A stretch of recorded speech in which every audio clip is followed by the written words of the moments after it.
Welcome to Travel Insights, powered by the leading travel and tourism daily news portal, traveldailynews.com International Edition, in a special episode today where we turn 24 years old. Congratulations, traveldailynews.com. And of course, don't forget traveldailynews.asia for Asia Pacific insights. And of course, traveldailynews.gr for Greece and Cyprus news and updates. We are streaming live on our website as well as on Facebook, LinkedIn, Twitter, YouTube. Thank you for tuning in and listening wherever you're watching us from. This is Travel Insights, and I'm Chris Askodra. In this interview series, I have the chance to sit down and talk to influential thought leaders, professionals, academics, and experts in the travel, tourism, hospitality industries. And those inspiring people share their own unique insights with us, with me and you out there tuning in and listening.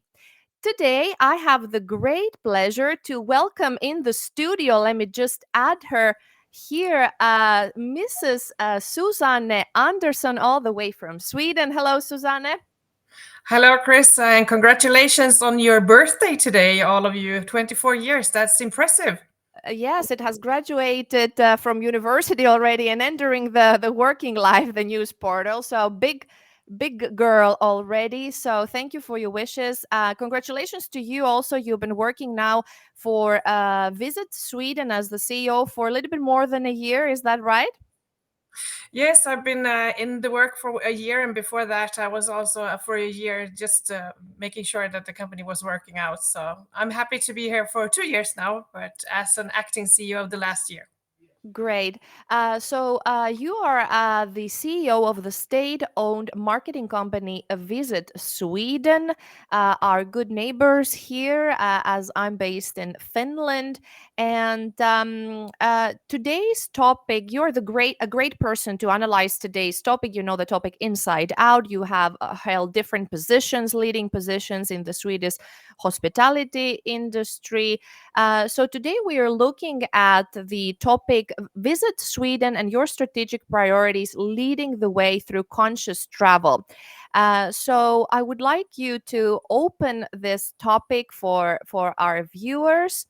I would like to look at the national strategy first of all for tourism and in Sweden. As you are a state-owned company, I believe you have to adhere to the national strategic objectives. So, what is the national priorities for tourism in Sweden? And then, in turn, what is Visit Sweden as the marketing company? So, what is your efforts in tie with those strategic and policy objectives? Yes, of course. Sweden has a tourism strategy, and of course, it's linked to the Agenda 2030 and the Global Sustainability Development Goals, the government's gender equality goals, and also the Swedish climate policy goals and other parliamentary goals that they have. And the vision is that by 2030, Sweden is the world's most sustainable and attractive destination based on innovation. And the strategy also includes the parliamentary tourism policy goals, which says that Sweden offers sustainable tourism with sustainable traveling and sustainable, competitive, and growing tourism industry that contributes to employment and attractive sites for visitor, residents, companies, investments throughout the country. Hmm. So they based it on four horizontal perspective, which is sustainability, digitalization, place development, and collaboration. But looking at the parts where Visit Sweden is that the prioritized strategy areas are five, and in one Hmm. of those you have the marketing, and the marketing part is of course ours, but also the knowledge part and innovation part where we also work, and then you have the accessibility, jobs and skills, simplified entrepreneurship. So I think it's good that you have a strategy and it's a 10 years perspective on the strategy. So our part is looking at it through the marketing, but also looking at it as trying to make sure that the travelers coming to Sweden are looking at sustainability from all three parts. Hmm. We had a chat prior, and you spoke about the how the role of Visit Sweden has changed over the years. Um, could you touch upon how the role has changed? Uh, Perhaps also during the pandemic years. I know that many organizations have faced similar issues or rebranding or rethinking about the way to do things. So, what has been the situation for Visit Sweden before, and what is the current situation? How do you see the future towards your achieving those goals? I think one of the most important things to discuss also in before you begin is that the travel industry and the tourism industry is one of the industries that actually can adapt to something as the pandemic. It's quite uh, impressive that the industry can adapt so fast as they can. But as a company, we actually has been operational business in this way for 120 years, but the ownership has looked different throughout the years. And the ownership just changed 2.5 years ago when we turned 100% state Mm. owned. So, of course, it changes a little bit how we have to look upon our mission, and it's mostly the difference is that we now have to look a little bit more about the whole of the country instead of making sure that we can make business together with different regions. And so that's the huge problem. But the methods, technology, target groups, financial situation, operation, this has of course developed greatly, and I think that through digitalization and everything we are stronger, better, wiser than ever today. But I think one of the biggest part that you had to think about during the pandemic was that, and I know that we did it and other countries may not have done it, but we kept on marketing our destination because we thought about that it would be good to be on the markets even though you couldn't travel. But we did it with the travel way of saying that welcome when the time is right. Hmm. Yes, and I remember that. And I wanted to ask you about the. Let me close this now. We've seen a video in the background playing about with some specific imagery from Sweden. I would like to ask you what is. In your analysis, the image that travelers, international travelers, have of Sweden. Sweden is known for many things, the pristine nature, the midnight sun, the music export, the innovation. There's a lot of things. Is it something specific from your national identity and how you want to be perceived and what kind of national image you want to give forward to what you want to be further known for? You touched upon the conscious travel, which is today's episode and discussion. What is the brand identity versus the brand image? What elements you focus on? Well, I think for a starter, of course, the country you're coming from is very good at what they're doing, and they have a lot the same things in the Nordic countries. But what we are trying to focus extra on in Sweden is that on the surface we are the largest country. We have also different in range. We have both the beautiful nature, the progressive lifestyle, cool Largest design. country, you mean in this northern Europe and in the within the amongst the northern countries, right? Yes, of Yeah. course. We have a lot of the same, and I think one of the what we have to look at in Sweden compared to Norway, Denmark, Finland is what do we have extra. Mm. Looking at the long haul markets, they actually maybe not thinking that we are that different, but so as a brand, we usually work together on the long haul markets to make sure that people come to the Nordic Mhm, countries, and then mhm, the Nordic countries have to try to make them come to the different places. And of course, Finland is really good with Santa Claus, Norway is really good with the mhm. nature, and therefore we have to look into what is that we have that we are really really To good at. And I think attract, right. Uh, yeah, to attract mhm. them. And exactly, you touched upon this, so I think it's a good follow-up question to sort of get your insights on those. What differentiates Sweden exactly amongst its neighbors? So yes, dig deeper into that and how your brand image and sort of the unique selling proposition come hand in hand. Well, I think for a start, it all depends on what the market groups are and the target groups. And on the long haul, I see that a lot of the long haul destinations actually believe that the Nordics are kind of the same. So we have to dig a little bit deeper. In our way, we are trying to do it through the Conscious Travels as a new brand for Sweden, and also the Perfect Destination for a little bit more slow travel. But we do have a diversity of many things in Sweden. We have the nature, which could be quite close to the Norwegian nature, but also quite close to the Danish nature with the sandbanks and with the high steep mountains, and it's a difference. So what we have to do is kind of tend to show that we have plenty of everything, but mostly what we see in our target group looking into, it's the lifestyle that attracts people to come to Sweden. So the social part of the sustainability is quite big and quite interesting for our travelers. So that's the reason why we're trying to build on that a little bit more, also with the Conscious Travel as a new brand for Sweden, and making sure that people bring something with them when they leave Sweden as well, with new knowledgement about how to work with sustainability in a better way together. Mm-hmm. And Susanne, you spoke about the long haul, but how about general? What are the major markets you're focusing on, and where do you want to attract, or what do you see the current numbers are? So if you tell us a little bit about the visitors you're already attracting, and what are your estimates or wishes of which markets you want to appeal to. Like most visit companies, I would say that we probably would like to work on a lot more markets, but it's all about the budget. But the focus markets for Sweden right now are on the long haul markets. It's China, it's US, and it's India.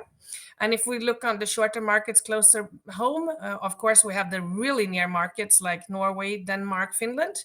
But we also work with UK, France, Germany, and the Netherlands. So I think, and looking at those markets, of course, Norway is the biggest market, and after that is Germany. And then we have Denmark, and Netherlands is coming really fast as a huge market for us. But also the US is a big market. The numbers for Sweden usually is for the guest nights, it's 75% Swedish guest nights and 25% international guest nights.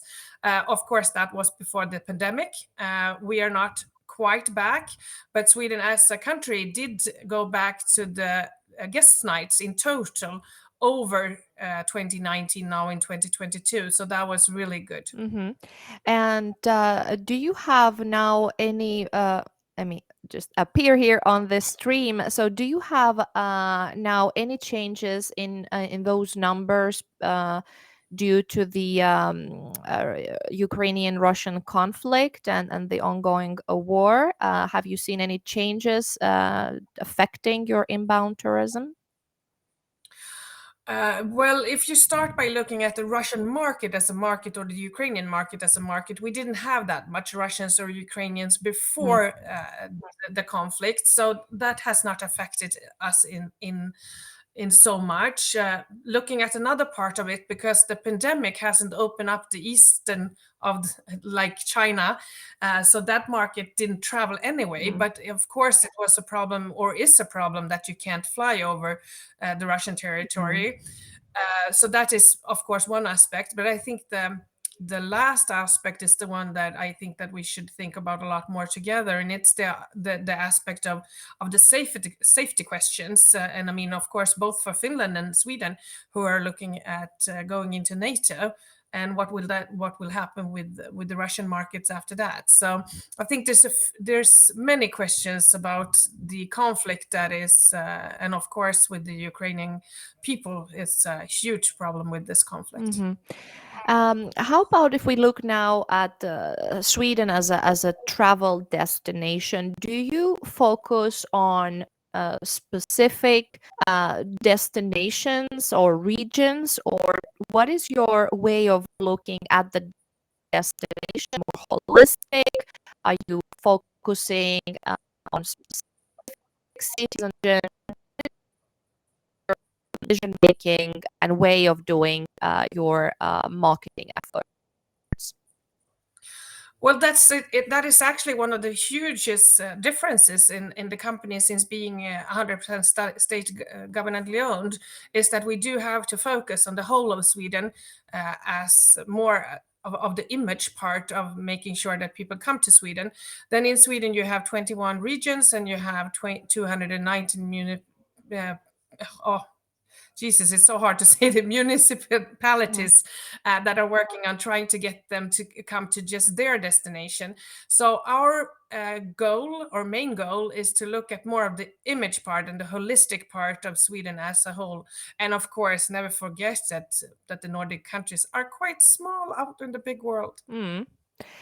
And how about the professionals, the tourism industry professionals? How you're working with those, with the whole, with all the stakeholders in the ecosystem, in order to help them get a better understanding of what Sweden has to offer, what's unique, and how do they, in turn, those professionals and tourism professionals attract people and bring people to visit Sweden, to invest in Sweden, to do business with Swedish companies. So, how do you work with the professionals, for all those out there, tourism and travel professionals who are listening? How do you go about?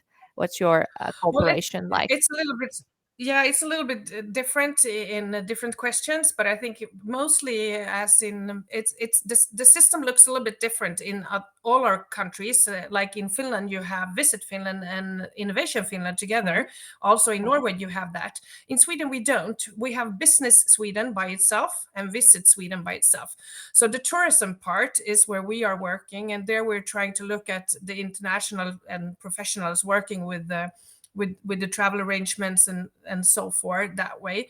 Looking into other parts of the economic development, it's more the Business Sweden point of view. But we do work together with them when it's big companies that want to make investments in Sweden. Like now we had a huge good yesterday, or I think it will be in a couple of days I was thinking after more this. about the business, the travel, the trade travel professionals, and also Yeah, hotel investments. So if you can touch upon this, please, it would be yeah. interesting to In get the your travel, insight. that's what I was going to say. In the travel trade, they will work with us. If you're looking into investment part, that would be more a Business Sweden kind of question in this. But we sometimes do work together with Business Sweden, in that we had a discussion with a company from South Korea that was going to invest in the north of Sweden, and of course we are coming with them to discuss those, and also giving our insights and everything we have on the markets in Exactly. those countries. So you have to work So hand in what? hand. Yes, we do have to work hand in hand, and we have the knowledge about the target groups that Mm, they don't have, mhm. and they have the knowledge about the what it would be good for the businesses. So it's always about working together as a country and trying to get the investments to work out, but also for the investors to make sure that they feel that we are giving them the right direction towards, should they actually do come to Sweden or should they go somewhere else. Mhm. And do you mentioned about the Korean hotel investment? You've been participating in some talks already earlier this week. How about other tourist hotel investments, or in general tourist investments? Do you have any insights to give us on what's developing, what's new coming? I've seen a very interesting article also on visitsweden.com. So for more information, you out there tuning in and listening, check out visitsweden.com, and of course the corporate website. So here it is, corporate.visitsweden.com. So tell us a little bit about the investments in tourism industry in general in Sweden. Anything trendy hotels coming, inspiring concepts coming. What's new? Well, I just heard very shortly that Utopia, which is a huge glamping and camping site, are building up in Härnösand on Smitingen, which is a very nice way of seeing it. They're looking in on nature the same way as we do in Sweden. So it's a good environmental part. But I think also the big change that we have in Sweden, like Scandic, Choice, they're also looking into building more and making sure. And I think one of the part is that we want Sweden to be working all year round, so not just traveling to those 4 weeks of vacation during the summer, but you have to have a chance to travel in Sweden all year round, and that makes the sustainability part. And then looking into the green transition in the northern of Sweden, that of course will make huge changes also for the tourism.